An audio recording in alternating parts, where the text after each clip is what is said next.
ప్రముఖ నటుడు comedian fish Venkat కన్నుమూశారు. గత కొంతకాలంగా కిడ్నీ సంబంధిత అనారోగ్యంతో బాధపడుతున్న ఆయన కాసేపటి క్రితం మరణించారు.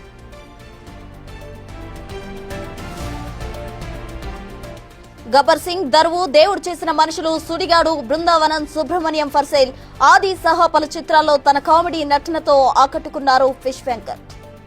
సినీ ఆర్టిస్టు ఫిష్ వెంకట్ కొద్దిసేపటి క్రితమే చికిత్స పొందుతూ హాస్పిటల్లో చనిపోయినట్టు డాక్టర్స్ డిక్లేర్ చేయడం జరిగింది. ఆయన కుటుంబ సభ్యులకి సమాచారం అందించారు. అయితే గత కొద్ది రోజులుగా ఆయన హాస్పిటల్లో చికిత్స పొందుతున్నాడు. అతనికి సంబంధించి 2 కిడ్నీలు కూడా ఫెయిల్ అయిపోయి డయాలసిస్ పైన హాస్పిటల్లో ట్రీట్మెంట్ తీసుకుంటున్నాడు. కానీ ట్రీట్మెంట్ కి ఆయన బాడీ సహకరించకపోవడంతో ఈ రోజు కన్ను మూసినట్టుగా డాక్టర్లు వెల్లడించడం జరిగింది. అతనికి సంబంధించిన వైద్యం కోసం ఇటు సినీ ఇండస్ట్రీతో పాటు అనేక మంది స్వచ్ఛందంగా అక్కడికి వెళ్లి ఆయనకు సహాయం కూడా చేశారు. అన్ని విధాలా ఆదుకుంటామని చెప్పేసి కూడా భరోసా కల్పించడం జరిగింది. ఫిష్ వెంకట్ కి అవసరమైన ఆపరేషన్ కూడా సిద్ధం చేయాలి, ఎవరైనా దాతలు ఉంటే ఆ కిడ్నీ ట్రాన్స్ప్లాంటేషన్ కూడా చేయించాలని చెప్పేసి అడిగారు. దానికి సంబంధించే ఫిష్ వెంకట్ ఆరోగ్య పరిస్థితి తెలుసుకొని కొంతమంది సినిమా ఇండస్ట్రీకి సంబంధించిన పెద్దలు కూడా అతని దగ్గరికి వెళ్లి అతనికి ఆర్థిక సహాయం కూడా